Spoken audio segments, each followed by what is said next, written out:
Hola, ¿qué tal? Comment allez-vous? En ce lundi matin. Je suis pas prête pour l'épisode, je sais pas pourquoi. Émotionnellement, on arrive vers la fin, je crois. J'ai du mal à chaque épisode, il en reste plus que 2. Ah oui, je vous le dis aussi, les 2 derniers, je pense que je les ferai en fin d'après-midi, début de soirée, qu'on crée un petit peu un événement, j'en sais rien, une soirée cinéma tous ensemble. Peut-être que je me commanderai à bouffer, je resterai avec vous, tu vois ce que je veux dire. Mais peut-être pour les 2 derniers, qu'on vive ça tous ensemble, parce que je comprends, genre, toute ma vie... je faisais partie des gens, genre j'ai grave envie de regarder ça avec des gens, j'ai pas envie de regarder ce truc là toute seule. Si tu vis des émotions, c'est mieux de le vivre ensemble, je me dis. Donc voilà, alors. Voilà. Alors, je tiens à vous dire, là, vous allez avoir des infos en avant-première parce que j'ai retravaillé toute une de nos théories.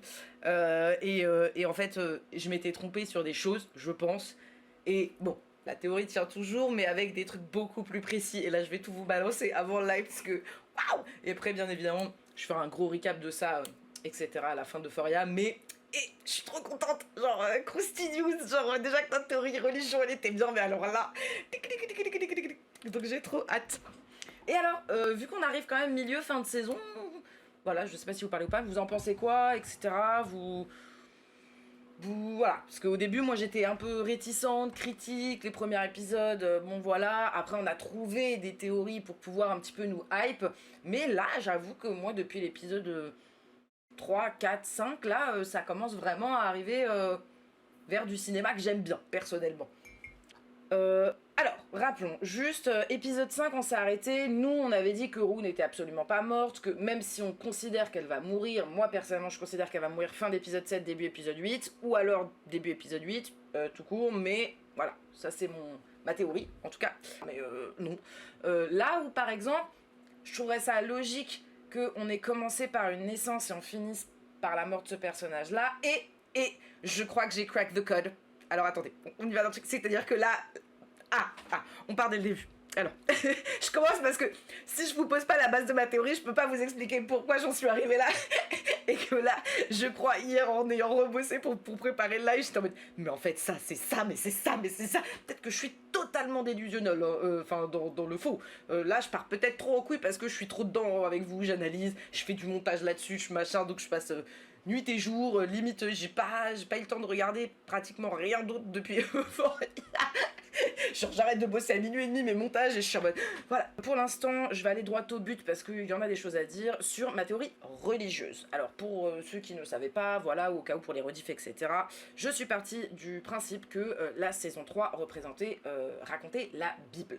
La Bible avec une manière un petit peu, on va dire, contemporaine, mais on avait toutes les étapes et les histoires de la Bible. Et alors là je suis allée plus loin, j'ai même envie de dire un mélange entre l'Ancien Testament et... Il y a un truc que je n'avais pas, parce que j'avais fait que de l'analyse filmique et j'étais pas partie un petit peu dans l'analyse des équipes. Sam Levinson est issu d'une famille juive. Donc il y a un aspect aussi religion que je n'avais pas pris en compte, mais en même temps, donc ça veut dire qu'il a une connaissance aussi de l'histoire biblique, parce que bien évidemment les 3 livres sacrés, la Bible, le Coran, la Torah, ont un lien intrinsèque entre les uns les autres, et il y a aussi tout un aspect où justement, dans notre deuxième idée aussi de la satire des États-Unis, forcément l'histoire des États-Unis étant intrinsèquement liée aussi au catholicisme, forcément il y a un lien aussi. Voilà, t'es grave productif. Donc alors, en gros, là j'ai peut-être craqué le code biblique. C'est que déjà on avait des théories qui tenaient assez bien, mais en fait c'était peut-être pas assez précise, et j'avoue que j'avais fait que la première couche. Il y a Satan, il y a Jésus, il y a Adam, il y a Ève et il y a le serpent. Voilà, ça c'est, je pense, pour les gens qui n'ont pas de connaissance de la Bible ou de la religion catholique, ou voilà, ou des récits un petit peu mythologiques, mythiques, mythologique c'est peut-être pas le bon mot pour la religion, je ne sais pas. Et voilà, et au final c'est beaucoup plus précis. J'ai trouvé des personnages très très précis. Je vous avais dit qu'il y avait un double Nathan, Adam et Ève, etc. Nathan et Ève. Le mélange. Au final non. Donc alors commençons. Je confirme ma théorie d'avant, que Nate était bien Adam. On avait fait toute une lecture à ce propos-là, je la confirme, et je vais même dire plus loin, Adam dans la Genèse, c'est celui qui a mordu le fruit en premier. Et dans toute Euphoria, on avait vu la tentation, etc. Par contre, le seul dès l'épisode 1 qui avait déjà des soucis, c'était Nate. Et même si c'est Ève qui prend la pomme, Adam était déjà corrompu avant. Ce qui revient avec toute cette histoire de dette, etc. Nate, il avait sa dette avant le mariage, il emmène Cassie dans sa chute sans qu'elle ne comprenne vraiment dans quoi elle entre. Oui, parce que l'après-mariage où elle se retrouve, vous savez, toute cette scène un peu Tarantinoesque où elle pleure, elle est hystoniérique et lui se fait tabasser derrière, etc., qui était assez comique, absurde, et qui faisait une vraie opposition entre la violence et justement un peu l'humour, ce qui est très Tarantino. Et dans l'Est d'Éden, donc l'après-mariage, le moment de la chute, et encore le moment de la chute est un petit peu dans l'épisode du mariage, puisque on arrive justement avec comment ça s'appelle, les personnages qui commencent à avoir des conséquences. Roux qui se fait choper par la DIA, eux qui se font tabasser, etc. etc. Donc dans l'Est d'Éden, la malédiction d'Adam, c'est de travailler sans jamais vraiment réussir. Ce qui est un peu tout l'arc de cette saison de Nate. Et en plus, Dieu va arriver et lui dire « Ah, tu vas travailler en tant qu'homme sur une terre empoisonnée ». Alors, c'est pas exactement un empoisonnement, limite c'est l'inverse, et on verra après cette idée d'opposé, c'est-à-dire que c'est quelque chose de divin qui vient foutre le bordel sur le travail de Nate, c'est l'endetter, parce qu'il ne peut plus construire, il avait investi de l'argent, etc., etc. Ensuite, on arrive avec Eve plus Cassie. Pareil, on confirme la théorie qu'on avait déjà, donc je ne vais pas rester longtemps. Eve suit Adam dans la chute en croyant en l'amour. Jusque-là, voilà. Mais dans l'Apocalypse de Jean, il y a une figure féminine qui représente la décadence totale. Et là, Cassie est aussi devenue, après avoir été une Ève déchue, Babylone. Oula, vous voyez plus. Et alors, Babylone, c'est la grande prostituée dans les récits bibliques. C'est une femme géante, voilà, vêtue de pourpre et d'or. Le pourpre, non, l'or, on pourrait considérer que le jaune du léopard, etc., etc. Qui écrase les faibles. Toute la scène où elle écrase le sans-abri noir, alors que c'est une femme blonde blanche qui fait du OnlyFans. Qu'est-ce que ça veut dire cette double lecture entre la religion et qu'est-ce que ça veut critiquer? Voilà, on avait déjà pas mal analysé cette scène justement avec l'idée que la religion est un spectacle, Jesus Save Life, avec des néons et tout ça, un peu comme le truc du strip club, tu vois ce que je veux dire. Donc voilà, ridiculiser un petit peu la religion. Et la scène de Cassie géante dans l'épisode 5 avec Jesus Save en néon, c'est exactement ça. Bon voilà, j'avais écrit exactement ce que je viens de vous dire. Eve devient Babylone quand le système l'a suffisamment broyée. Encore une fois, ça rentre dedans. Ah là là. Non, en vrai, elle est super chouette cette série.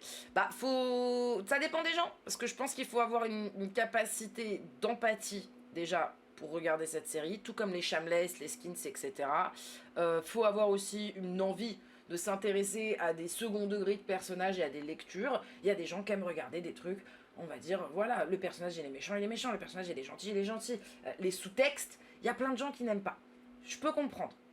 Et c'est en ça que on essaye toujours. Après, il y a des trucs aussi qui sont problématiques dans cette série. On en a aussi parlé. C'est cette ambivalence que moi je trouve intéressante dans la société actuelle parce que ça représente des vraies problématiques de comment, au final, Sam Levinson dénonce quelque chose tout en refaisant les mêmes mécaniques qu'il dénonce au sein de son tournage. Tu vois ce que je veux dire? C'est marrant. Mais en même temps, est-ce qu'on peut dénoncer d'une autre manière dans le milieu du cinéma? Je sais pas. C'est des vrais questionnements. Ça pose des vraies questions morales. Et après, The Drama, on avait réfléchi un peu, ça nous avait réouvert. Les questions morales, oui, non, peut-être, c'est intéressant. Ah là là.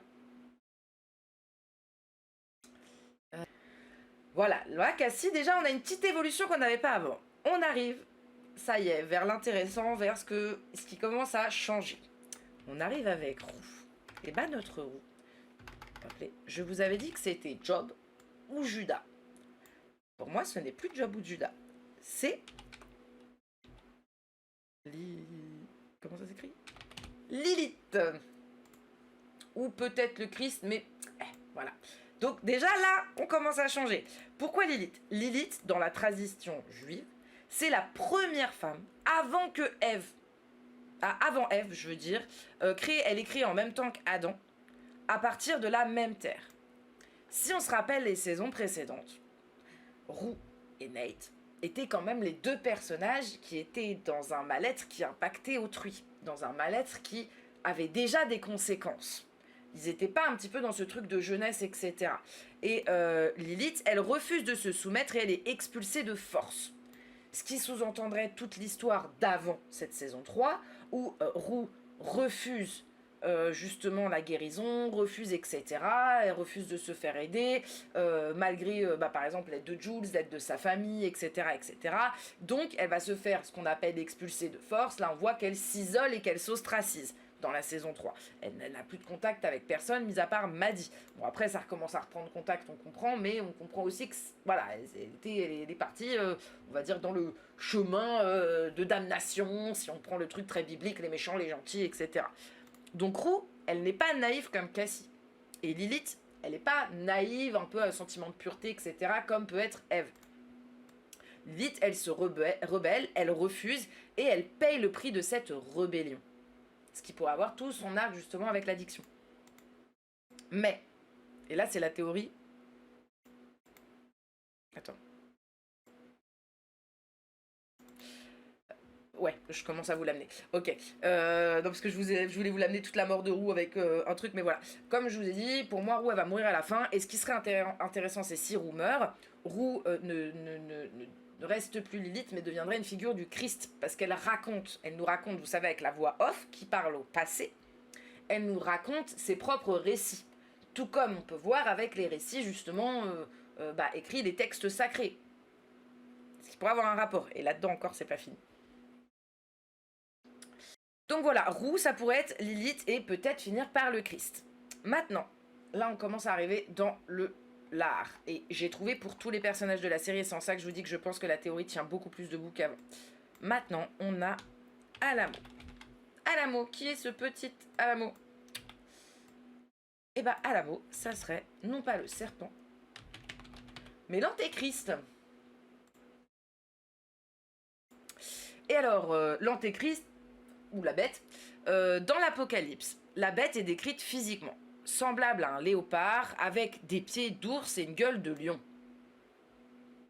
On a vu un guépard derrière lui dans le premier épisode, un lion dans le 5e épisode, et l'ours, on l'a vu aussi dans je ne sais plus quel épisode, mais on a vu un ours empaillé, je sais plus où, une tête d'ours ou quelque chose comme ça.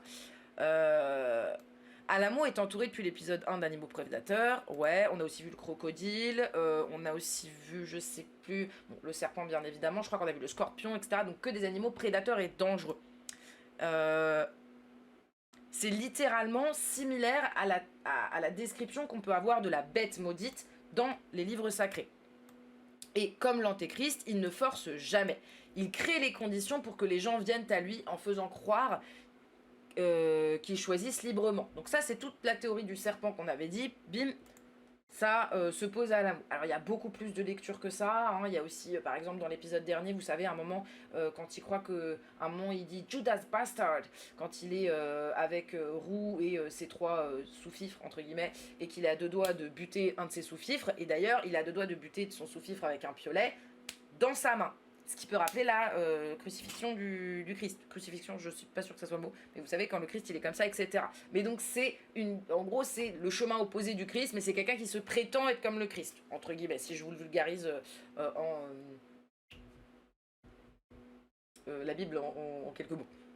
Maddie, au final, c'est un mélange entre Judas et un tout petit peu Jézabel, mais vous allez voir que Jézabel, c'est un autre personnage pour moi. Ah, mince. Maddie, dans l'épisode dernier, avant que Alamo arrive à la table et s'assoie avec Roux, etc., etc., elle dit une phrase où elle parle justement de l'harmonie, etc., donc ça pourrait être en lien avec la spiritualité, et elle finit par « God is coming ». Donc, et juste avant que Alamo rentre. Donc dans la Bible, il y a un personnage qui annonce l'arrivée de quelqu'un de plus grand que lui, sans comprendre que cette personne de plus grand est en réalité la destruction. Et ce personnage-là qui dit ça, c'est le personnage de Judas. Judas ne trahit pas par méchanceté pure dans les lectures modernes du texte, il trahit parce qu'il croit qu'il va précipiter la révélation et que ça va accélérer quelque chose de nécessaire. Et Maddie, qui fait entrer Alamo dans sa vie en pensant que c'est elle qui a le contrôle, c'est directement un lien avec Judas. Et pourquoi je dis Jézabel aussi ? C'est parce que Jézabel, dans la Bible, c'est la reine qui introduit la corruption sans avoir l'air de forcer qui que ce soit. Elle séduit, elle orchestre, elle croit contrôler et elle finit trahie par ses propres serviteurs, ceux mêmes qu'elle a placés autour d'elle. Et alors, pour cet aspect-là, il y a toute une lecture, peut-être que vous l'avez vu sur les réseaux, c'est que dans l'épisode dernier, il y a Alamo qui regardait un film dans sa télé. Et le film, c'était le film Gilda avec Rita Hayworth. Et alors, vous pourrez voir mon analyse un petit peu plus complète. Soit il y a la complète de tout sur YouTube, soit il y a une version courte sur TikTok actuellement, mais il n'y a pas toute la deuxième partie sur la religion de l'analyse. Je ne l'ai pas encore faite.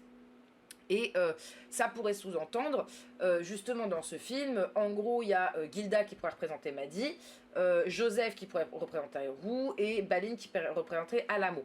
En gros, c'est des personnages qui ont des positions assez similaires à ce que là on voit dans la série. Balin, un chef d'un casino, blablabla. Joseph qui est à la botte de chef, etc. Et Gilda qui arrive dans le casino en se disant moi je vais tout gérer. En plus c'est la femme sensuelle mais qui sait utiliser sa sensualité. C'est pas une Cassie, genre, vous voyez ce que je veux dire. Et résultat, Balin finit par trahir Gilda. Ce qui peut être une annonce que Alamo va trahir Maddy. Donc là encore cet épisode, ça peut puer. Ou alors, le fait qu'elle se fasse trahir par ses propres serviteurs, ça pourrait être une annonce que Kitty, Magic, donc celle qui est jouée par Rosalia, et Cassie vont travailler ensemble, et que les trois vont se retourner contre Maddy. Et Maddy va se retrouver dans la sauce à cause d'elle. Ça peut aussi être ça. Mais pour moi, Maddy représente plus Judas que Jézabel, ou alors un petit mélange des deux. Donc, pour moi, la vraie Jézabel, c'est Laurie. Pourquoi ? Parce que Jézabel, dans les récits bibliques, elle est considérée comme justement une version féminine, très froide, très dure, très fermée, ce qui représente quand même beaucoup une description de Laurie. Et Maddy, ça serait la Jézabel séductrice, celle qui va pousser les gens vers la luxure, la prostitution, tout ce qui est en lien avec le désir. Donc ça correspond bien, très bien à Maddy. Par contre, la Laurie est la Jézabel froide, stratège et sans affect, qui parle comme un robot. Elle introduit Roux à la drogue, enfin, elle n'a pas vraiment introduit Roux à la drogue en saison 2, mais c'est elle qui l'a introduit au niveau d'au-dessus de la drogue. C'était plus une consommatrice, tu vas devenir une vendeuse. Donc forcément, elle a un rôle de tentation, elle a un rôle très précis dans elle introduit l'idolâtrie au sens de tu vas en avoir besoin et tu vas être encore plus dépendant. Et c'est ça qui va créer une rupture familiale chez Roux. Ce moment avec Laurie et la valise va définir toute la suite de Roux depuis la saison 2. Et Jézabel, elle finit dévorée dans la Bible par ses chiens. Donc, soit c'est les animaux prédateurs d'Alamo, donc ça sous-entend qu'Alamo va buter Laurie, ce qui irait dans la cohérence de la série. Soit, comme je vous ai dit, la trahison que pourrait subir Maddy, elle pourrait aussi le subir, c'est-à-dire que soit parmi les nazis et Faye, il y a quelqu'un qui va la trahir, ce qui va la condamner, et ça va typiquement dans la théorie de Faye, voilà. Faye, si j'en parle, justement avec cette théorie, dans la théorie religieuse, ça serait les femmes au pied de la croix. Et donc, qu'est-ce que ça sous-entend ? C'est dans les évangiles, quand toutes les disciples fuient, ce sont les femmes qui restent au pied de la croix jusqu'au bout. Et Faye, je vous avais analysé, on avait réagi pendant je crois que c'était l'épisode 4 par contre. Il y avait toute une scène où elle était avec, au moment de l'enterrement de Paladin, il y avait une croix au premier plan, derrière il y avait tous les personnages, les nazis là, et Faye qui était allongée sur un des nazis comme ça, le plus proche de la croix, et tous ils regardaient ailleurs, et Faye elle nous regardait nous. Donc, nous, on avait déduit que c'était peut-être un foreshadowing soit de la mort de ces 5 personnages-là, soit de la trahison ou de la mort de Faye, parce que Faye, elle a la foi, donc elle va pas vouloir trahir, entre guillemets, Roux, et voilà. Et donc, Faye reste dans ce système de Laurie, même quand tout s'effondre. Et donc, ça pourrait sous-entendre, pour Faye, peut-être, ça c'est de la pure spéculation, Roux l'a trahi, elle ne sait pas que Roux l'a trahi. Roux l'a trahi 2 fois, c'est-à-dire une fois avec Alamo et une fois avec la police. Et peut-être que Faye va donc rester fidèle à elle-même et à la bonté, ne pas trahir Roux, se retrouver dans la merde à cause de ça parce que Roux l'a trahi, et donc être une sainte sacrifiée. Moi, ma théorie, c'est qu'elle meurt dans cet épisode. Entre deux feux, c'est que Faye, elle va payer. Et pourquoi elle va payer? C'est que dans ma théorie appelée, là, on arrive au personnage suivant qui... Hop là. Angèle. Angèle pourrait représenter deux choses. L'agneau sacrifié, on en avait déjà parlé. Scarifié, non. Sacrifié. Ou le prophète. Et alors là, et alors là, et alors là. L'agneau sacrifié, comme on l'avait dit, l'agneau sacrifié, ça pouvait être quand Roux l'a amené vers sa mort, c'est-à-dire en désintox. La désintox, nous, on avait sous-entendu que c'était un lieu pour un trafic d'organes, et on avait vu cette théorie comme quoi soit elle s'était fait sauver par la police, ce qu'on a plus ou moins, selon nos théories, confirmé épisode dernier, parce que la main de la voiture, ça ressemblait vraiment à la main de la voiture des flics dans l'épisode dernier, et ou alors, justement, elle s'est fait juste zigouiller pour le trafic d'organes, puisqu'elle parlait trop, et voilà. Mais rappelez-vous, pourquoi de base elle s'est fait emmener en désintox? Oui, elle était droguée, mais à la boue, il fait pas ça pour toutes les droguées. Hein. Non, non, non, non. C'est parce qu'elle commençait trop à parler des disparitions.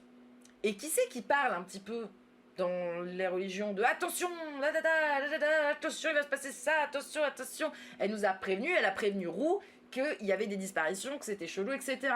C'est le prophète. Et le prophète, il fait quoi? À un moment où il a été sacrifié, il revient.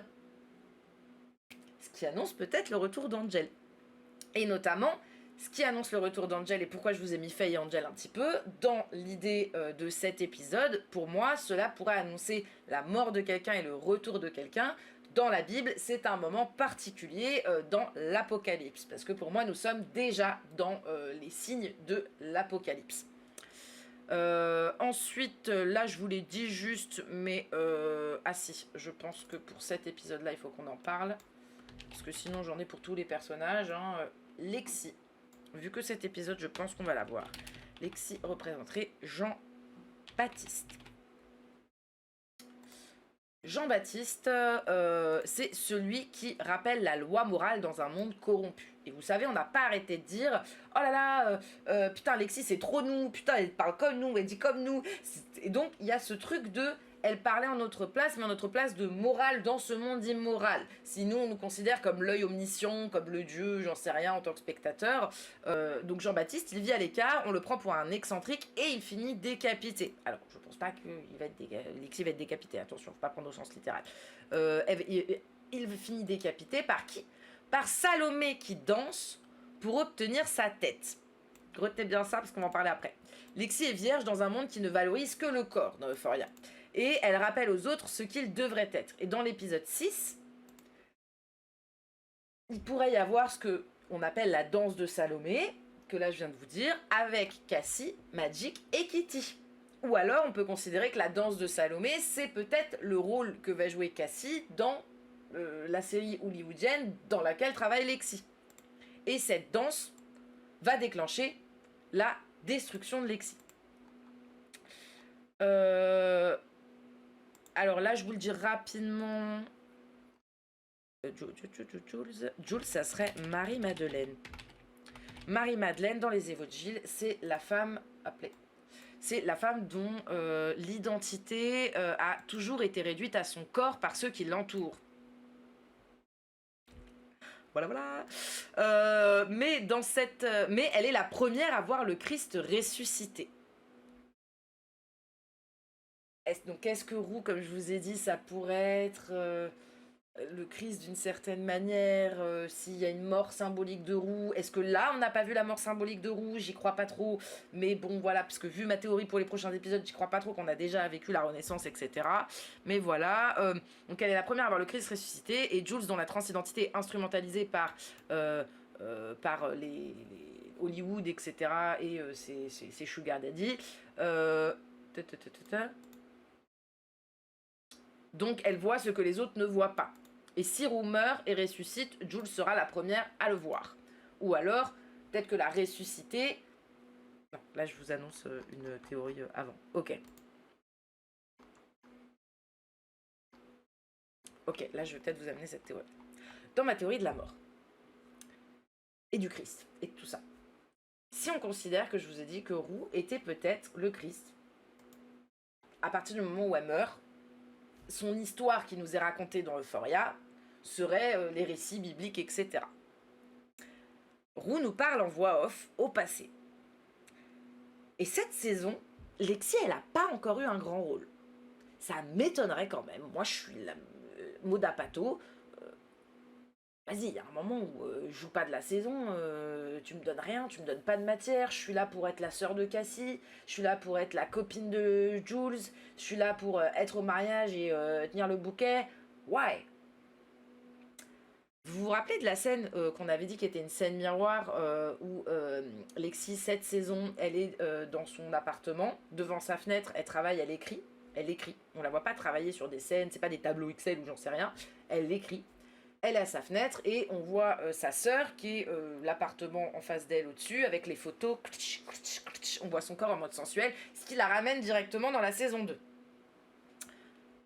Et si, au final, Lexi ne faisait pas ce qu'elle nous avait déjà un peu fait dans la saison 2 en écrivant la pièce de théâtre, mais n'était pas en train d'écrire l'histoire de Roux, sa meilleure amie qu'elle voit s'autodétruire depuis des années, et au final, Euphoria qu'on regarde.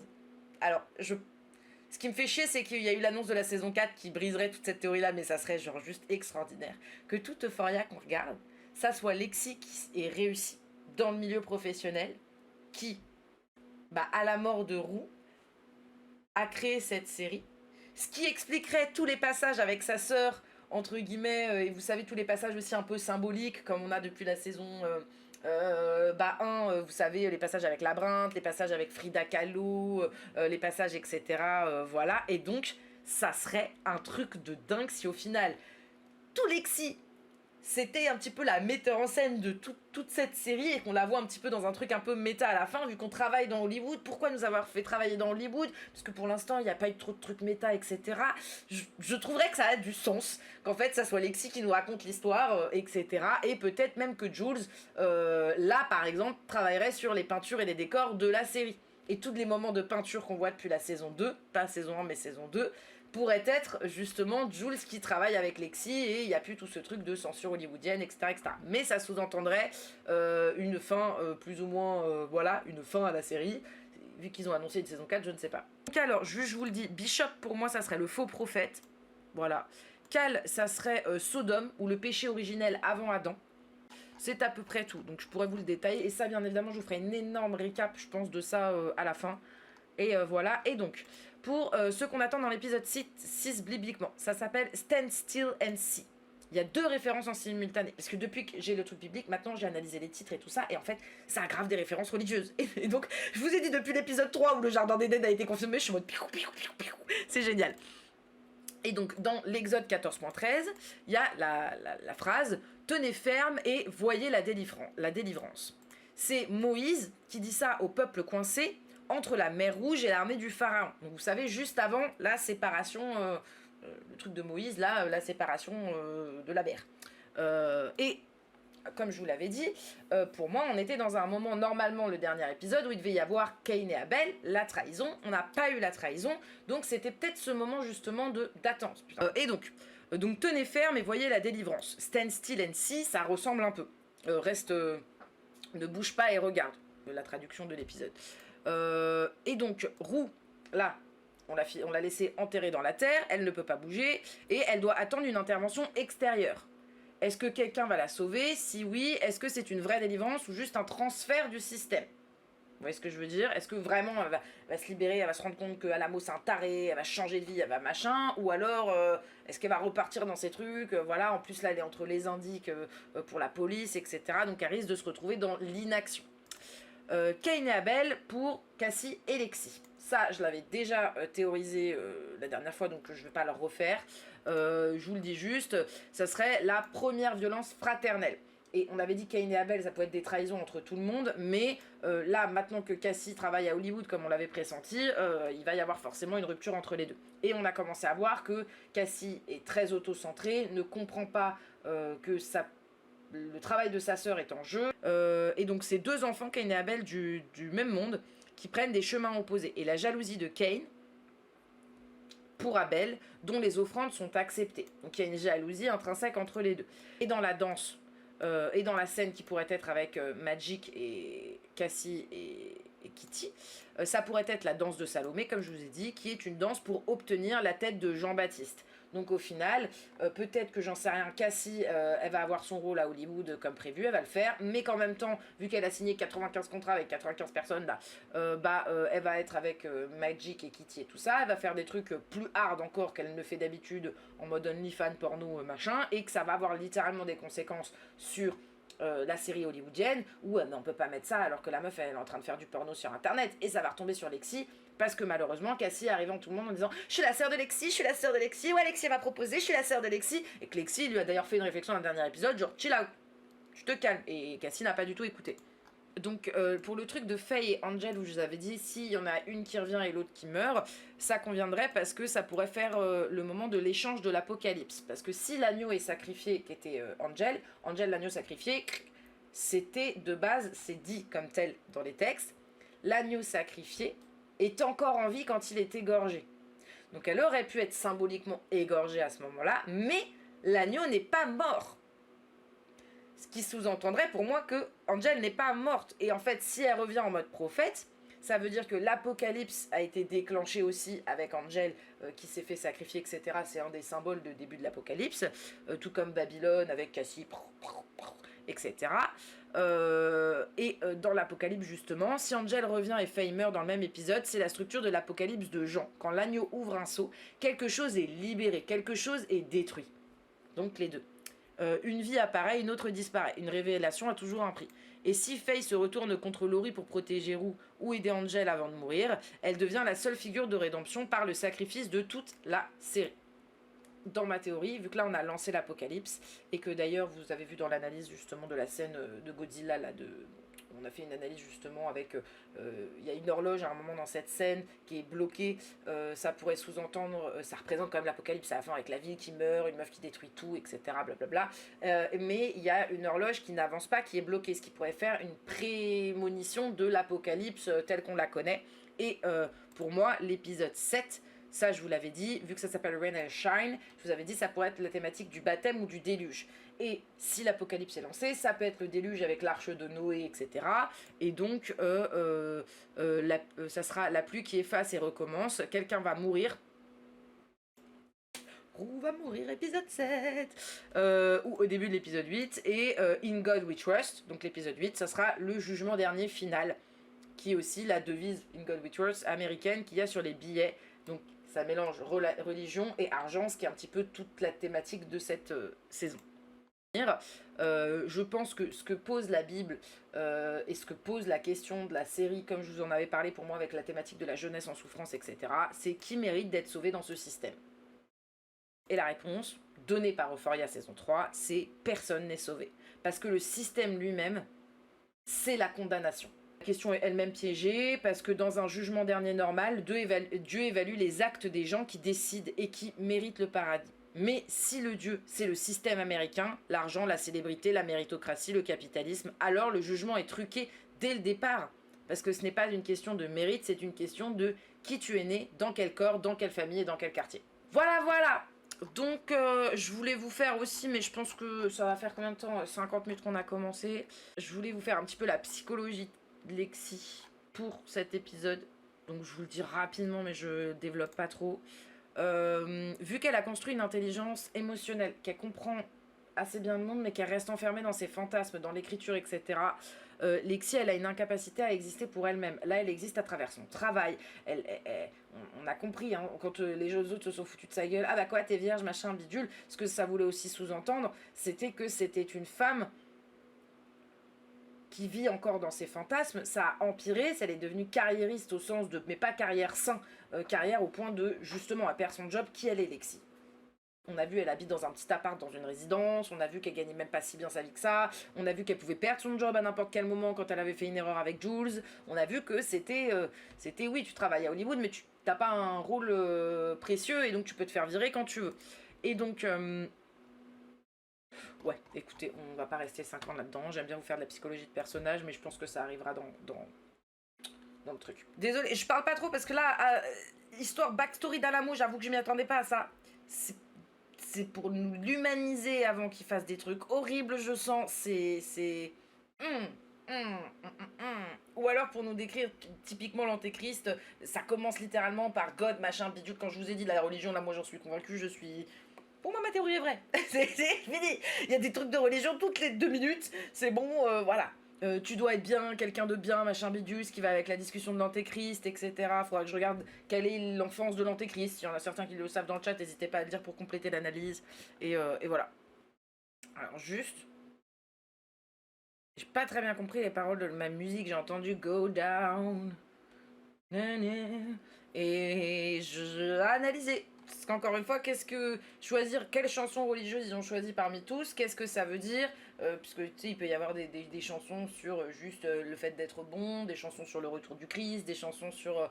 Ça sera intéressant de voir ça. Donc pareil, s'il y a des gens qui y connaissent un petit peu, n'hésitez pas à nous filer les infos. Je vais faire les recherches après, hein, mais bon, c'est toujours mieux si ça vient de quelqu'un. Attendez, je reviens juste parce que le début de la voix de roue c'est important en général. Par rapport à Haru, Alamo est très entouré d'une communauté. Là, c'est la première fois dans toute Euphoria qu'on voit une communauté noire afro-américaine au sens communautaire. Des gens qui se soutiennent, qui ont des habitudes ensemble, qui capitalisent ensemble, c'est pas vraiment le bon mot, mais tu vois ce que je veux dire. Je vais dans ton truc à glace, etc., etc. Il y a un vrai travail communautaire que Roux, par exemple, n'a pas eu en tant que personnage. Et parmi plein d'autres choses, hein, c'est pas ça qui l'a rendu addict, etc. Ça aurait pu être un facteur qui l'aide. Là où on est en train de nous montrer quand même que il a eu un revirement dans sa vie, entre guillemets, avec l'arrivée de ce monsieur qui a pris un peu son rôle de père, qui il a remercié Dieu, etc. Donc soit il va y avoir une grosse trahison de ce mec-là, soit qui va faire que lui, en tant qu'enfant, je deviens méchant, etc. Soit on nous montre vraiment l'inverse de la méritocratie qu'on a voulu nous montrer avec Nate. The Testament est pas mal dans la suite de Handmaid's Tale. J'ai pas vu Handmaid's Tale. Je sais que je dois voir, mais j'avais commencé au moment du Covid et émotionnellement, j'étais pas prête pour ce genre de truc. Et donc là, The Testament, ouais, c'est clair que ça va continuer. Je sais qu'un jour, il faut que je me les tape. Grosse série comme ça, il y en a plein que j'ai pas fait. J'ai pas fait les Game of Thrones non plus. J'ai pas fait. Mais ouais, je pense qu'on va nous montrer soit une descente aux enfers avec ce personnage-là qui est habillé en rouge. Tout à l'heure, dans l'église, il était habillé encore une fois d'un bleu vert, ce que je trouve intéressant. Et sa mère était habillée en rouge, lui habillé en rouge. Qu'est-ce que ça veut représenter? Là, pour l'instant, j'ai pas d'analyse particulière. Encore une fois, la religion, c'est pas mes compétences particulières, mais il y aura beaucoup à analyser pour dans notre théorie. Ah, intéressant, le self-made man au final, qui était riche. Intéressant, j'aurais pas vu l'enfance d'Alamo comme ça. Est-ce que j'ai vraiment besoin de développer?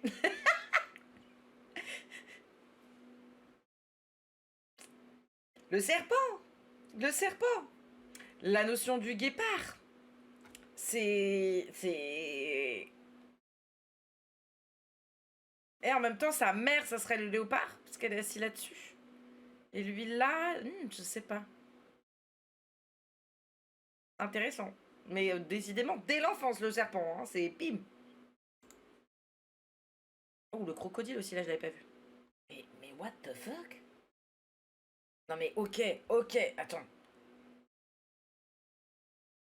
Jusqu'à maintenant, ils avaient pas écrit des femmes. Oui, il y avait quelques trucs problématiques, mais quand on grattait un petit peu au fond, on trouvait des solutions. Là, la meuf, on s'est fait braquer.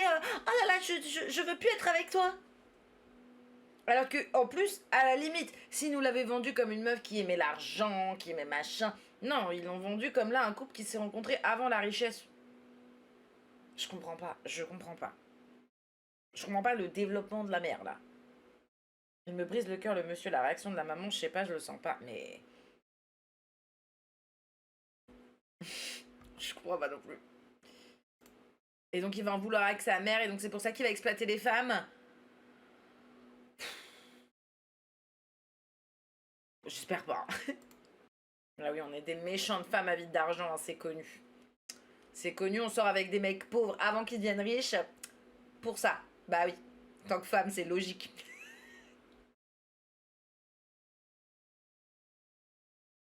Ah, donc j'avais bien compris tout à l'heure. Tout à l'heure, quand elle était au téléphone, elle a dit oui, le bijou, il est dans le placard du milieu. Je me suis dit, pourquoi tu dis ça au téléphone à quelqu'un? C'est totalement con. Et ah, effectivement, d'accord. Donc tout était prévu et tout était organisé. Et donc lui, en tant qu'enfant, il va être trahi. Mais ouais, mais c'est marrant de voir qu'Alamo, au final, tourne exactement comme là, par exemple, quelqu'un. Enfin, il est chelou, parce que le Alamo qu'on connaît nous, là, parce que là, on a l'impression d'être dans une autre série. Hein. Il est plus comme le deuxième mec à faire des coups fourrés que comme le premier qui respectait qu'en tant qu'homme, tu vois ce que je veux dire. Par contre, je suis désolée, hein, faire des backstories sur tes personnages, c'est pas négatif, je pense que ça peut être un super truc à analyser, qu'on regardera, etc. Mais il y a un moment où t'as 8 épisodes, mon gars. Je suis désolée, j'avoue que comprendre à l'amour, c'est sympa, mais bah déjà, montre-nous Lexi, qu'on n'a pas vu. Montre-nous Jules. Enfin, Lexi et Jules, on les a vus quoi, 10 minutes en 5 épisodes, 6 épisodes. Voilà quoi. C'est pas que je l'aime pas à l'amour, mais bon. Et là, on arrive quand même avec ce truc-là, en sachant qu'il y a littéralement un conquistador ou quelque chose comme ça derrière, le motif du cheval un peu partout, ce qui rappelle directement la scène à laquelle on a quitté Alamo le dernier épisode, où il a deux doigts de buter roux, où il était en mode cavalier de l'apocalypse sur son cheval, là. Et, et donc tout le côté aussi de rapport de domination, de conquérir, etc., va de là, de la trahison même de sa mère, parce que et là je vais parler en psychologie pour rire, attention, mais c'est ce qu'on apprend malheureusement en psychanalyse, et c'est pour ça que les nouveaux psychologues, psychiatres, etc., de la nouvelle génération dont je fais partie, il y a tout un truc où on n'est pas pour la psychologie, les psychanalyses, etc., mais il y a un truc un petit peu, c'est tout vient de la mère. C'est Freud, là, tous ces problèmes, c'était ta mère. Tous les problèmes que vous avez, ça vient de votre mère. Et il y a un petit peu un truc comme ça, de là, de romantisation un petit peu de l'antéchrist, etc., qui est aussi très biblique comme vision, où la femme, c'était la tentation, le péché, etc. Même si Adam avait péché avant, il y a tout un truc aussi de la femme, c'est plus grave, et donc nous, ça nous impacte le corps, le culte du corps. Donc je trouve ça très intéressant. Et encore une fois, le motif du jaune, bon, je le répète plus, qui est partout dans tous les épisodes. Et voilà. Ça m'étonnerait pas que là, ça repasse sur quand il est à cheval. Regardez le conquistador et tout ça. C'est des flammes, ça? J'arrive pas à voir ce que c'est. Oh mon dieu! Comme nous sommes choqués! Oh mon dieu! Nous ne l'avons pas vu venir depuis une semaine! Oh mon dieu! Roux est en vie! Mais quoi? Mais oh my god! Mais non! Désolée. C'est juste que nous avons fait 9 minutes de tension comme si on allait tous. Franchement, tu me l'aurais fait épisode 6. Là, cet épisode-là, je me serais posé la question. Vu que pour moi, ma théorie, c'est qu'elle mourrait à la fin, machin bijou. Là, épisode 5. En plus, cette mort-là, vous croyez vraiment qu'ils vont faire mourir Zendaya comme ça? Et pas tragiquement, genre un truc où elle va, je sais pas, elle va courir, putain, elle va se faire tirer dessus, puis elle va tomber au milieu d'un, je sais pas, de la route, j'en sais rien, un truc très théâtral, dramatique, tu vois, où qu'on pleure pendant 10 minutes, pas on va vous couper en plein milieu, et puis vous pleurez en 2 temps. Bref. Ah là là. Ouais, Get Out et Django. Bah pour moi, il y avait des références, on en avait parlé à Jordan Peele dans l'épisode 3, notamment avec le personnage de Cassie. Tout le truc de I am greater than you. Et elle regarde comme ça, Nate, comme ça, là, tout l'épisode, un truc comme ça faisait très Jordan Peele Get Out, je trouvais. 3 fois 3 fois tu vas la trahir, Faye Mago, là? Eh, y a un moment où là, t'es plus. Cette saison, y a plus d'excuses. Je t'adore, hein, mais y a un moment où, bon, tu l'as trahi une fois, il est déjà au courant à l'amour, t'inquiète pas. Tu l'as trahi 2 fois avec la police, et là tu l'as trahi une 3e fois. Bon, je vous avais dit que Faye, elle allait mourir, mais quand même. Roue en roue libre. Ouais, c'est ça, un petit peu. Ah là là là là. Ah bah oui, parce que la drogue, c'est pas de la vraie. La drogue, c'est la fausse drogue que la police avait mis. Donc, quand Laurie, elle va voir Alamo, comme on a vu dans la bande-annonce, Laurie, elle va lui dire, t'as une snitch. Il y a quelqu'un qui travaille dans la police. Ta drogue, c'était pas de la vraie drogue.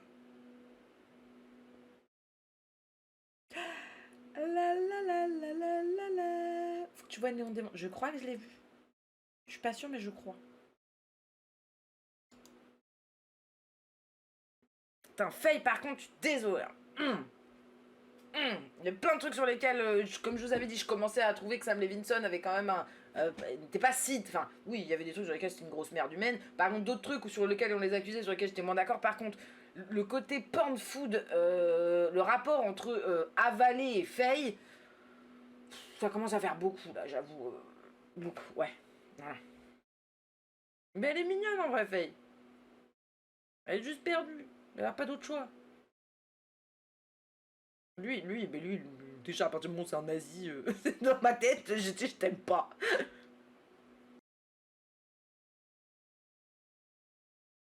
Si d'un ami d'être de monter, parce que moi je sais que vous voyez ma tête et dans ma tête c'est en mode mais qu'est-ce que désolé hein, mais qu'est-ce qu'on fait pas par amour? Ah mais vraiment, mais il y a un moment où puis surtout un personnage comme Faye qui en vrai entre guillemets pour moi c'est ce que je vous avais expliqué un peu d'une Cassie. Je pense que c'est ça mes versions décuplées parce que Cassie avait des privilèges qu'une Faye n'a pas eu dans sa vie. Faye, tout ce qu'on a vu quand même, c'est qu'elle était trafiquée et qu'elle naviguait dans des endroits où elle était reliée à un corps, mais un corps prostitution en tant que mule ou je sais pas quoi. Il y a un truc de entre guillemets, pour moi, c'est ce que je vais appeler pauvre fille au sens de d'empathique, pas t'es une pauvre fille, je sais pas quoi, nana, en mode de quelqu'un qui n'a eu aucun d'autre choix.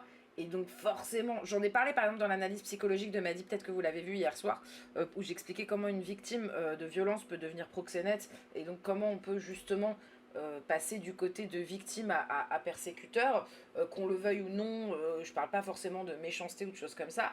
Là, je pense que vraiment que Faye, c'est un peu un non-choix toute sa vie. Elle s'est retrouvée, regardez, hein, quand elle s'est retrouvée habiter avec Fesco, il y avait un peu, putain, c'est la première fois que je vis et qu'on me considère pas comme un corps. En même temps, c'était les premières vraies relations amicales qu'elle avait. Là, entre-temps, elle s'est retrouvée chopée par Laurie. Elle avait pas d'autre choix que d'être là. Tu vois. Je sais pas si vous vous rappelez de la première rencontre avec elle, avec Roux, quand elles sont dans la voiture. Tu sens que la meuf, elle a une vision de la vie et de la violence qui est totalement biaisée. Pour elle, c'est pas violent de se faire tabasser. Pour elle, c'est pas violent de. On voit qu'il y a quand même déjà qu'il y a des gens qui ont des critères bas. Si on considérait que Cassie, ses critères étaient bas, putain, une Faye. Oui, parce qu'elle a aucune connaissance autre. Et même, j'ai envie de dire, elle a pas. Elle a jamais vu, on lui a jamais même proposé autre chose. Donc là, se faire draguer par un nazi, au moins il l'aime. Au moins il la traite pas comme de la merde. Dans sa tête, hein. Ah là là, il m'a tatoué le mauvais truc. C'est trop drôle. C'est bien qu'il faut être lunaire en termes de qu'est-ce qui est normal ou pas, quoi. Mais Faye, libérez-la. Ouais, moi aussi, je suis pour un libérer Faye. Moi, je pensais, je sais pas, après Fesco, je sais pas, elle allait avoir tout un côté. Mais bon, je pense que Roux l'a entraîné aussi bien en bas. Et c'est en là où je trouve que, vas-y, Roux, toute l'histoire de Fesco, tout ça, ça devrait être quand même quelqu'un que t'as un passé avec quelqu'un de fort, tu vois ce que je veux dire. Il y avait aussi H, donc le petit frère de Fesco, qui est mort. Quand même, il y a un lien quand même qui aurait dû être fort. C'est pas oh, je te trahis 15 fois parce que voilà. Bon, là, à la limite, elle a deux doigts de mourir. Je comprends qu'elle la trahisse. Mais les deux autres fois, t'aurais pu éviter, quoi. Ma théorie, elle est vraie, mais c'est la merde. Vous vous rappelez l'histoire de Jézabel, donc Laurie dans la Bible, qui va se faire trahir par ses moutons. Non, c'était pas le mouton, mais ses suppléants. Je vous l'avais dit, donc Faye, elle meurt. Donc si Faye, elle meurt, ça veut dire qu'Angel revit dans ma théorie. Bon, encore une fois, on est dans la spéculation, mais ça a du sens. Par contre, Lilith là. Ah là là là là. Je croyais que tu l'aimais. Ah non, en fait. Bon, à la limite, il essaie de la protéger de prendre de la drogue, c'est bien. Mais bon, ça fait pas très protection. Dans le vocabulaire utilisé, si des messieurs passent par là et que vous arrivez dans cette situation-là, utilisez un vocabulaire qui parle de la femme, pas de vous, de votre progéniture, de votre bébé. Encore une fois, il y a une manière. Le ton, les mots, ça change tout dans un couple. Donc si on arrive et qu'on dit mon bébé il va être comme ça, non mais c'est n'importe quoi, c'est moi. Putain, notre bébé, ça serait bien que on se projette de l'avoir ensemble, mais pour ça faut que tu t'occupes de ta santé, parce que bah, voilà, avoir une maman en bonne santé, c'est un basique pour un enfant, donc s'il te plaît. Et encore, le tu, si on fait de la vraie PNL, mais alors là on va pas demander, ça c'est un niveau où il faudrait étudier un petit peu, donc la communication non violente, c'est je pense que selon mes ressentis, selon machin, tu commences par ça, tu parles de toi. Et donc après les gens ils peuvent dire t'as tort, je sais pas quoi, non. Il n'y a pas d'avoir tort ou raison, je parle de mes ressentis, mes émotions, ma manière de voir les choses. Donc voilà, petit tips pour vous. C'est tellement déshumanisant, la pauvre, elle sera jamais heureuse. Ah mais non, le personnage de Faye, dans tous les cas, pour moi, était condamné quand même à souffrir, mais comme je vous l'ai dit, pour moi, ça sera peut-être la seule... je vous avais dit quoi exactement? Attendez. Ça sera peut-être la seule à avoir peut-être, pas une rédemption, mais un... Dans les évangiles, quand tout le monde, quand tous les disciples fuient, ce sont des femmes qui restent au pied de la croix jusqu'au bout. Donc il y a tout un espèce d'aspect où justement... elle ne s'enfuira pas au sens de elle reste dans le bien, où là elle va choisir d'aider son ami plutôt que de, tu vois ce que je veux dire, et c'est en ça où par rapport à tous les personnages comme je vous ai dit, vu que c'est l'histoire de la Bible un peu inversée, où au final c'est tous les gens qui ont des, donc c'est Judas, Jézabel, etc. On nous raconte l'antéchrist, on nous raconte l'histoire des mauvais dans la Bible entre guillemets. Faye, pour ça me semblerait logique qu'elle meure si c'est la seule qui reste pure. Et en même temps, alors là, attention, hein, pour tous les gens qui ne regardent pas Euphoria et qui disent « Oh là là, c'est que des femmes à poil et de la drogue !» Si je dis que Faye est pure en termes de religion, ouh là là, je vais en outrer certains. Et en même temps, pour moi, dans ma lecture, ça semble logique. Parce que la pureté, c'est quoi? La pureté, c'est être vierge et pas montrer ses seins, et pas machin bidule, et pas prendre de drogue. Ou être pur, c'est tenir des valeurs morales de tolérance, d'acceptation, d'entraide, de... Pour moi, c'est plus ça. Faye, jusqu'au début, elle a pas fait volontairement mal à quelqu'un. Là où les autres, à un moment, ils ont tous, à un moment, volontairement ou non, commencé à blesser. Et même le involontairement aurait pu être prévenu parce que des gens leur avaient dit. Selon moi, encore une fois. Jésus allait vers les putes, malades, pécheurs, qui sont au fond des bonnes personnes. Et donc, ça fait sens. Ouais, t'as raison. T'as totalement raison. T'as totalement raison. Ou alors, comme je vous avais dit... Peut-être que Faye, je vous ai dit que c'est qui meurt, peut-être, mais on avait dit aussi dans le plan qu'ils mouraient tous. Donc soit Faye meurt, soit ils meurent tous, soit tout le monde meurt, mis à part Faye, puisque justement c'était la sainte qui restait au pied de la croix. Je vous avais dit, le pistolet, il est important quand il avait tué le cochon. Alors, les 3 sous-fifres, soit c'est les 4 cavaliers de l'Apocalypse avec Alamo, soit, si c'est l'antéchrist, et donc l'inverse du Christ, ça serait les rois mages, entre guillemets. Mais l'inverse des rois mages, entre guillemets. Juste avant qu'on ait la scène, hein, moi, vu que j'avais accéléré, je vous avais pas dit les théories, mais... Résultat... La rencontre Alamo Lori.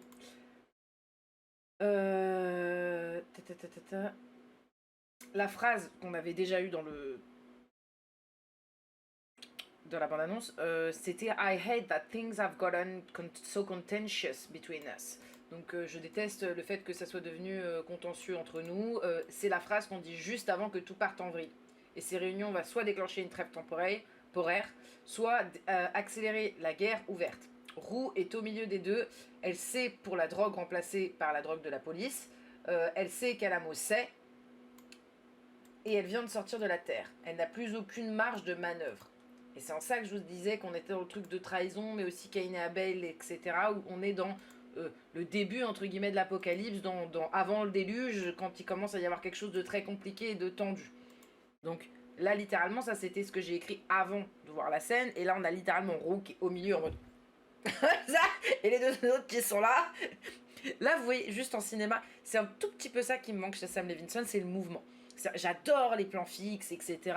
Même moi, je suis plus une fana, entre guillemets, dans le type de réalisation que je fais de plans fixes, etc. Par contre, un côté où, tu vois, je verrais bien une scène de ping-pong entre les deux, et que vous voyez qui est comme ça, et que tout d'un coup, la caméra qui fait jou, jou, jou, jou. J'aimerais bien, mais il n'y a pas assez de mouvement, je trouve que c'est Sam Levinson. Bon, ça, après, c'est du pur plaisir, hein.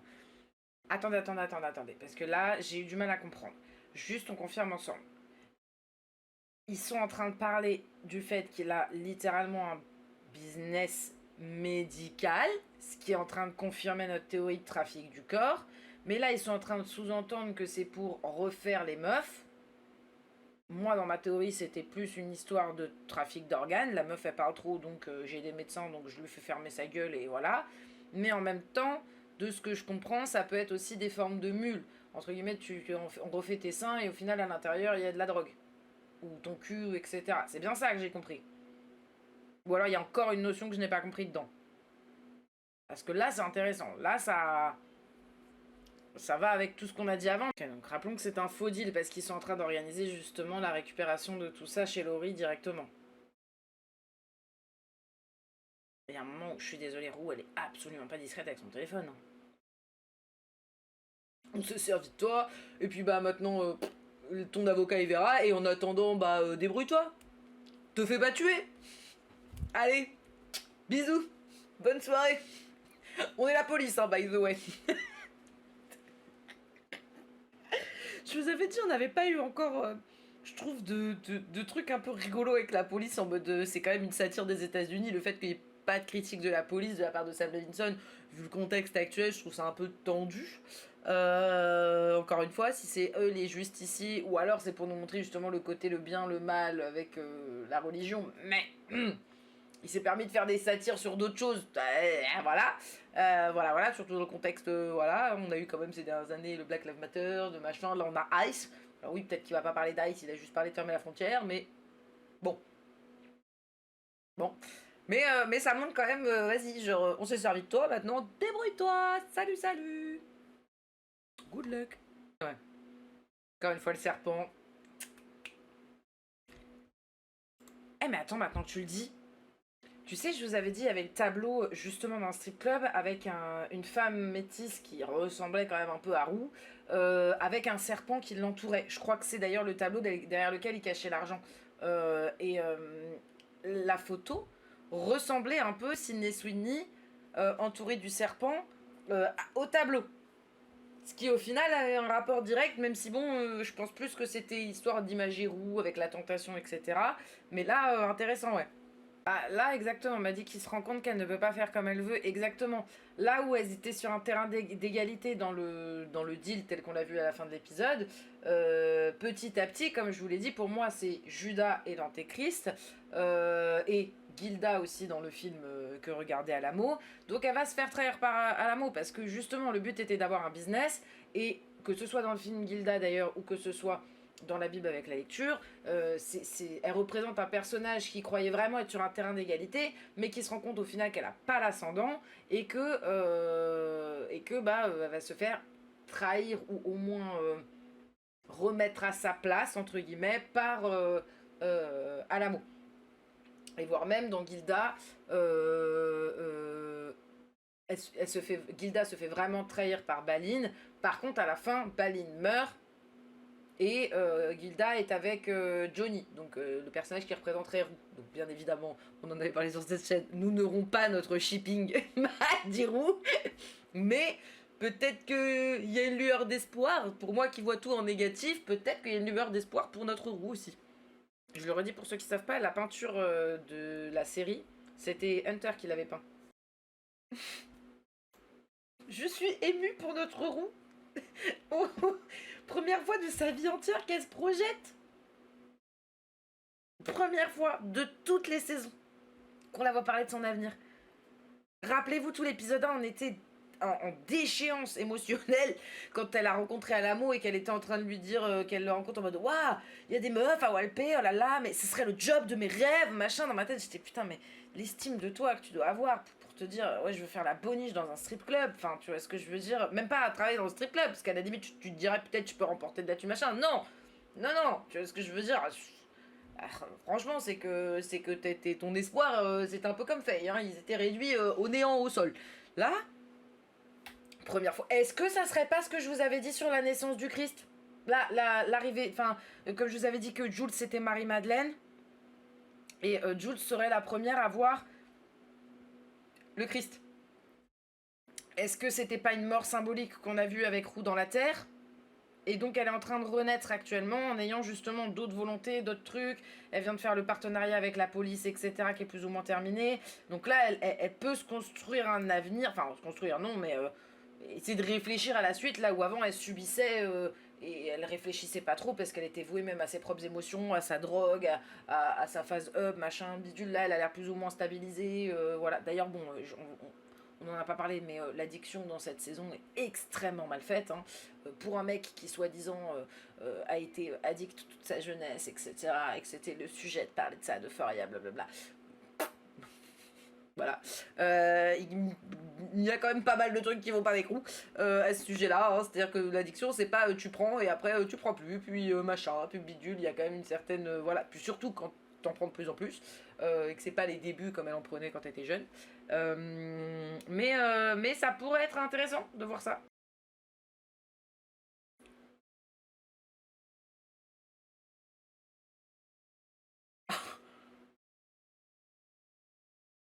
Ah ouais, là, elle a touché. Ah, elle a touché là où il fallait, ou malheureusement. Hein. C'est. Et en même temps, elle a mal géré le rejet. C'est-à-dire qu'il y a un moment où tu aurais pu le dire autrement. Oui, elle est en train de te rejeter. Par contre, chill out sur la manière dont tu amènes les choses. Tu vois, encore une fois, amène-la avec du tact. Là. Elle a résumé tout ce qu'on a dit de Jules. Bla, bla. Ah ouais, c'était pas dans mon bingo non plus. C'était pas dans la petite gifle. Mais en même temps, comme on dit, hein, Roux, elle arrive sur ses grands chevaux, machin bidule, c'est vrai qu'elle a fait quoi? Et elle, en attendant, elle a eu peur, parce que mine de rien, aujourd'hui, elle n'est plus rien sans ce mec. Là, on parle pas d'amour, on parle de possessivité. Il l'a transformée en un objet, en une œuvre d'art, qui peut venir baiser de temps en temps. Par contre, elle a le droit de rien faire, mais elle a arrêté de ses études. Elle a niqué son job avec Lexi. Elle peignait pratiquement plus de ce qu'elle disait, en tout cas, voilà, au point où quand on l'appelait, on disait non, non, mais je travaille et tout ça, machin, alors qu'elle faisait rien, regarder des séries. Voilà. Et là, la peinture, faudra qu'on la réanalyse. C'était pour moi un mélange de son personnage, entre guillemets, qu'elle dessine souvent, qu'on a analysé, avec ce que moi j'ai pris pour le personnage, un autre personnage féminin qui est Roux. Là, elle commence à avoir les conséquences et tout ça, parce que n'oublions pas, si elle représente Eve, Eve qui est devenue Babylone, elle est devenue un petit peu un la version monstrueuse, entre guillemets, de ce qu'elle pouvait être sur une terre damnée, une annonce même de l'apocalypse. Il y avait une séparation en plus d'Adam et Ève, là où ça n'empêche pas que Adam et Ève restent Adam et Ève. Encore une fois, Alexis a pété un cap, c'est son job. Elle n'a pas de vie. Ça va faire des années qu'elle charbonne pour être dans Hollywood. Elle est là où elle est. Et là, sa sœur, elle vient utiliser son nom pour passer le casting en disant à tout le monde: je suis la sœur d'Alexis, je suis la sœur d'Alexis, je suis la sœur d'Alexis. Bim, elle arrive, elle se réassoit. Là, elle arrive au truc, elle fait pas les bonnes lignes, elle invente des choses. Ça, c'est qui tout double. Soit tu te fais virer du plateau parce que tu fais perdre à tout le monde, parce que chaque minute, c'est de l'argent. Hein. Chaque minute, c'est quoi? C'est 100 000 dollars dans une série, tu vois ce que je veux dire? J'en sais rien à Hollywood. Il y a un moment où, ouais, bah, bye bye. Soit ça marche, et alors là, voilà. Mais encore une fois, Lexi, elle va le vivre comme encore une fois, ma soeur en fait qu'à sa tête, elle est adorée, ou ma soeur en fait qu'à sa tête et elle m'a ruiné, etc. Mais dans tous les cas, sa soeur égocentrée fait ce qu'elle veut. Elle n'a pas de conséquences pour ses actes, ou alors les conséquences vont arriver uniquement que sur Lexi. Ça pue. Excellente purée de poisson, courgette, panée, bâton. Basically my whole life. Désolée, mais je l'ai tellement dit dans cette saison que putain, enfin déjà même dans mes vidéos que vous avez vues, si vous avez vu sur Cassie et tout ça. Le problème de Cassie, c'est qu'elle n'a pas d'identité propre, et elle n'a pas d'identité propre parce qu'elle se construit à travers le regard des autres. Donc, j'en sais rien, elle rencontre quelqu'un qui adore les meufs qui font de l'équitation. Oh là là, j'adore l'équitation. Puis elle va commencer à faire de l'équitation. À un moment où ça c'est une vraie douleur, parce que là j'en rigole, mais c'est quelque chose, quand tu le vis, t'en souffres, c'est vraiment douloureux. Parce que justement, tu considères que c'est ton seul moyen d'être aimé. Et que bah sinon tu n'existes pas. Parce que jamais une personne comme Cassie n'a pensé à être seule, et même quand elle est seule, son but c'est d'être aimée par autrui. Regardez avec toutes ces vidéos, tous ces machins, tous ces bidules. Elle fait ça jusqu'à l'épuisement le soir, voilà. Et là, la phrase, oh là là, depuis quand tu joues, et je joue depuis toute ma vie, ça représente juste tout Cassie. Tout Cassie et tout sa problématique, je trouve. Et sa sœur qui lui dit ah ouais, t'as joué toute ta vie. Je trouve que là, ce passage est excellent. Excellent. Donc c'est Lexi qui trahit Cassie et pas l'inverse. Ah, j'aurais pas pensé ça. Ah, j'avoue que j'aurais pas pensé ça. Dans le Cain et Abel, je savais qu'elle allait avoir, mais je pensais pas que ça allait être dans ce sens-là. Mais totalement Cain et Abel, jalousie et tout ça. Mais Cassie, elle en a rien à foutre. Hein. C'est-à-dire qu'il y a un moment où ta petite sœur. Petite, grande, attends. Non, Lexi, c'est la petite, je crois. Ta petite sœur. Elle commence à te lancer des pics. Ok, je comprends.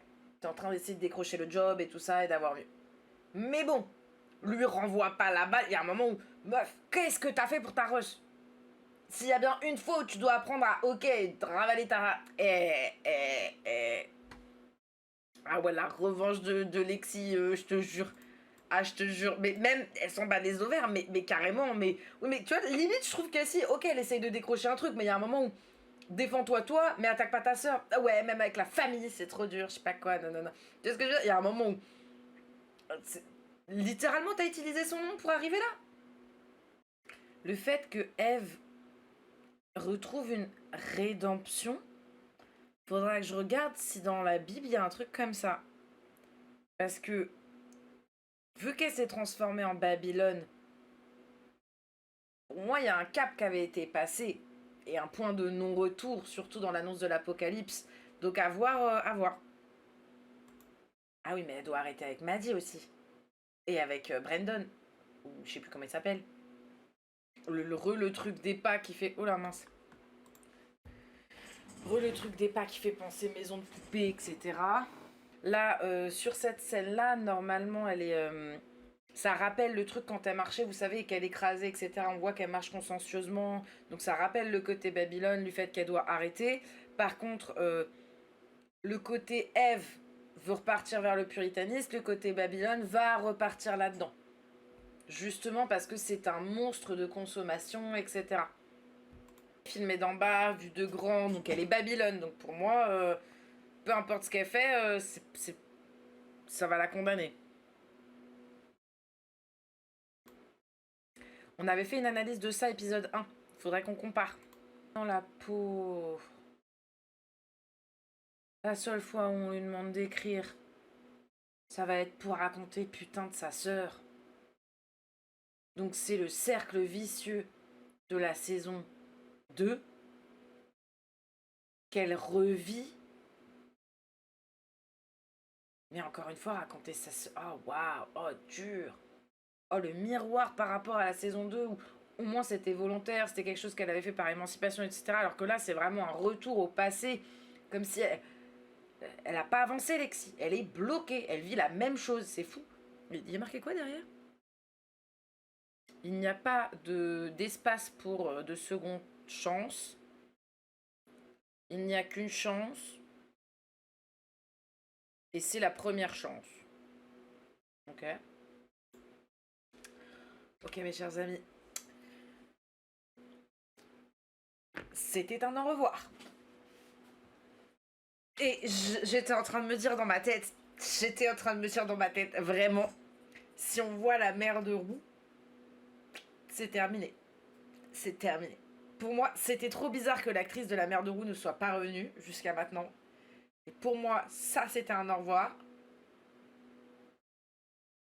Elle va bientôt mourir, Roux. Là, elle est dans l'arc rédemption, elle a envie, elle va machin, elle va bidule. Comme je vous ai dit, pour moi, là, elle est peut-être en Christ. Elle va se faire crucifier ou tuer ou machin ou bidule. Et elle reviendra avec la série, les voix off qu'on entend, etc., etc. Et là, pour moi, peut-être, hein, c'est que la mère, on va la revoir au dernier épisode à l'enterrement de Roux. Là, c'était une serre d'au revoir. C'était beau, c'était toute la volonté de rédemption. Je pense que c'est un peu le message d'espoir de Sam Levinson en essayant de nous dire cette jeunesse-là, c'est pas elle, c'est pas de sa faute. Sans ce passage-là, on n'aurait pas compris que le personnage de Roux avait essayé vraiment cette saison et avait vraiment envie d'autre chose que de subir la position dans laquelle elle se met pendant longtemps, dans laquelle ses addictions la met, dans laquelle sa bipolarité la met, dans laquelle son mal-être et sa souffrance interne la met. Et pour moi, là, c'était histoire de montrer que Roux aurait pu, si la société ou le système aidait ce type de personne-là, elle aurait pu s'en sortir. Parce qu'elle ne manquait pas d'envie. Mais là où, pour moi, c'est une scène d'adieu, c'est pourquoi nous faire revenir la mère dans... Là. Ah! Désolée, je pense qu'on a tous été émus par cette scène. Je vous avais dit que cet épisode-là, il risquait d'être un peu plus lent. Je suis pas prête pour les 2 prochains. Je suis pas prête pour les 2. Ah! Bon, allez. On parie combien ça va être le doigt de Nate qui répond pas. Là, elle va trouver un doigt, là. J'en suis convaincue. Parce qu'encore une fois, c'est Adam qui emmène Ève. C'est Ève qui mange la pomme, mais c'est Adam qui a déjà péché avant. Start the phone. Babylone version mec. Le même truc de j'écrase les plus faibles, etc. On retrouve cette imagerie-là. Et bien évidemment, rappelons la scène du jugement dernier, entre guillemets, où Nate, il était devant les conseillers, là, en train de prier, en train de dire « S'il vous plaît, le bien, le mal, blablabla », et d'essayer de se faire son jugement dernier en disant « Mais moi, je peux sauver les plantes, on va faire tout un truc, on va construire tout autour, nanana ». Ils ont dit non, le jugement dernier a vu à travers, entre guillemets, si on considère la religion, à travers son discours, que c'était faux, qu'il était trop tard, que ses actes passés ne montraient pas une rédemption future. Et là, d'ailleurs, on lui a dit non. Il fait quoi? Il écrase les plantes qui sont protégées. Le crash out de Nate avec les fleurs. Ouais, finalement, Nate, cette saison, ça sera Nate et les fleurs. Parce que entre les 50 000 $ de cassis de fleurs pour le mariage et cette fleur-là, décidément, c'est la nature qui l'a tué. Ah là là là là. Bon, le N-word, fagot, c'est bon là, ça commence à aller beaucoup.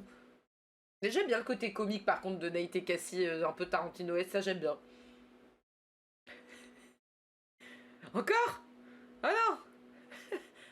Oh, ça fait pas un peu... Peut-être que je suis à côté de la plaque, les bergers et leurs moutons, là. Intéressant d'avoir un Nate qui se fait bully, et après on a celui qu'on considère comme l'antéchrist qui arrive et qui mange. C'est comme, on va dire, la manger en sens de dévorer et au sens je suis le méchant et je dévore les plus faibles. On passe à l'action, là. C'est plus la tentation, le serpent, là, c'est le prédateur qui mange sa proie. Oh, waouh! Waouh! J'étais pas prête pour cette info! J'étais pas prête pour cette info! Donc Bishop, il est pas du tout en mode flic ou tout ça, là. Il est en mode... un peu ce qu'on vient de voir avec Alamo. Vous voyez ce que je veux dire? Tout le début qu'on a vu avec Alamo et sa mère qui était avec le mec, machin, bidule. Ah! Ah! Ah! Ah, pas le bon lien, oui, l'épisode. Oui, d'accord, oui, merci. J'ai vu ça, vrai. Merci. C'est sur mais le coup de pression. Ah ouais, le coup de pression est... Ah! Comme on l'avait dit, hein, c'est un au revoir la scène d'avant. Ce n'est pas un arc de rédemption. Roux n'a pas le choix. Roux, c'est la société qui la pose comme ça. Depuis qu'elle est jeune, hein, on lui a dit t'es une addict, prends de la drogue parce qu'on sait pas quoi faire de toi. En gros, hein, sociétalement parlant, hein, bien évidemment. Hein, c'est t'as une bipolarité, je sais pas quoi faire de toi. Dans tous les cas, voilà, prends des médocs ou capte-toi. Et voilà, c'est tout. C'est tout ce qu'on leur propose. C'est tout. Et résultat, bah, il y a des conséquences. Et waouh, waouh, waouh! Sortir la mère, alors qu'on l'a pas vu, c'est chaud. Enfin, on l'a vu 10 secondes là, dans cet épisode-là. Waouh! Mais Bishop, je vous l'avais dit aussi, c'est le faux prophète. Apocalypse, hein. Là, regarde la route, regarde la route, regarde la route. Pas cet épisode, pas cet épisode. On avait dit l'épisode d'après. Et en même temps, ça fait quand même 2 possibilités de mort en 2 épisodes, ça commence à faire beaucoup. Ah, je suis pas prête. Oh, je suis pas prête. Me dites pas cet épisode. On avait dit épisode 7. On avait dit épisode 7. On avait dit épisode 7. Non. Non. J'ai vraiment cru. Mais là, c'est peut-être la mort symbolique. Plus que l'autre truc. Ah. Ah. J'étais pas prête. Je vous avais dit, pour moi, c'était... Non, j'ai refusé catégoriquement sa mort. J'étais en plein refus. Ah, putain. Ah ouais, non, j'étais pas prête. J'ai refusé, j'ai fait non, c'est l'épisode d'après qui meurt. Ah, le début de l'apocalypse, là. Là, on est dans l'apocalypse. Et on est dans la passion du Christ, c'est-à-dire le moment où le Christ accepte. Là, c'était une bonne fausse mort. Vous voyez que l'épisode d'avant, là, que je vous disais, on l'a deviné 45 minutes à l'avance. On était en mode, c'est Tarantino, il va nous la faire enterrer dans le sable, ils vont nous faire un truc comme ça. Là, j'étais pas prête. Là, voilà. Alors, pour moi, l'arbre qui prend feu, c'est un des autres signes de l'annonce de l'apocalypse. Mais attends, on va regarder Bible. Arbre en feu. Écoute. Dans les textes bibliques qui racontent le buisson ardent, l'ange de How I Met Your Mother. L'ange de quoi? Ah, Y, d'accord, c'est pas un acronyme, c'est comment se lit Yehoua. Yehoua. Donc l'ange de Yehoua lui apparut dans une flamme de feu du milieu du buisson. Elle vit et voici le buisson qui était en feu, mais le buisson ne se consumait pas. Moïse dit, je vais faire un détour pour examiner cette grande vision. Pourquoi le buisson ne se consume pas? On a dit que pour moi, on était dans le moment justement avant le déluge, ou au moment au début de l'épisode où Moïse dit ils sont entre la mer et l'armée et il s'adresse justement au peuple. Donc voilà, et l'ange de l'Éternel lui apparut dans une flamme de feu. L'ange éternel lui apparut dans une flamme au milieu d'un buisson de feu. Moïse le regarda et voici le buisson était tout en feu et le buisson ne se consommait pas. L'ange éternel lui apparut. Blablabla. Dieu l'appela au milieu du buisson et dit Moïse, Moïse. Et il répond Me voici. Les meilleurs produits de la terre et ce qu'elle renferme.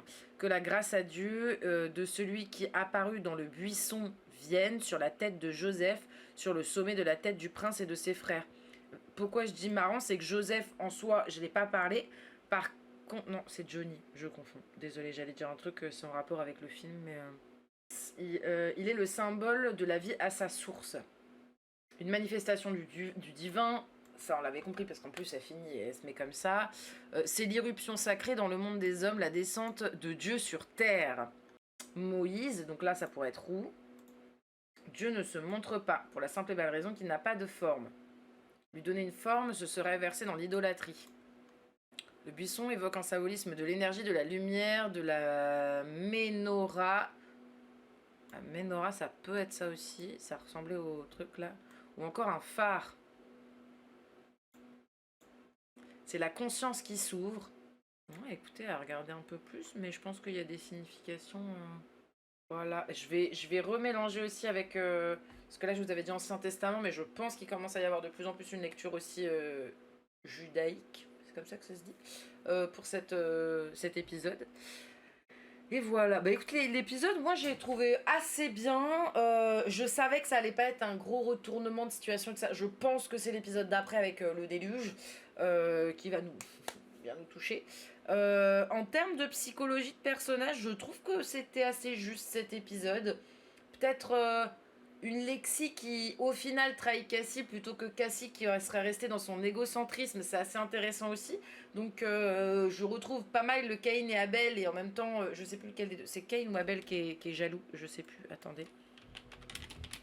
Cain et Abel, jalousie.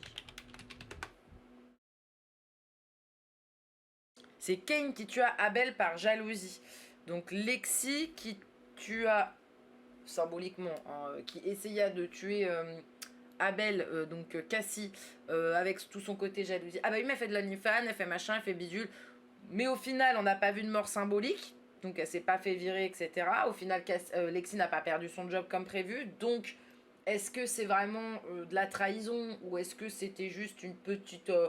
embrouille entre guillemets, pour l'instant on n'a pas vu vraiment de conséquences. On a tous cette idée du serpent qui vient manger sa proie qui est quand même très présente, ce qui sous-entend justement qu'il va y avoir les premières, pas vraies conséquences parce qu'il commence à y en avoir quand même, mais les vraies actions catastrophiques, j'en sais rien, la mort de Faye, la mort de Roux, le prochain épisode ça risque d'être bordel, peut-être que je me trompe, mais je pense qu'on va aller vers tout le côté, pourquoi pas même une scène un peu western, où ça va se taper dessus avec la DEA, etc.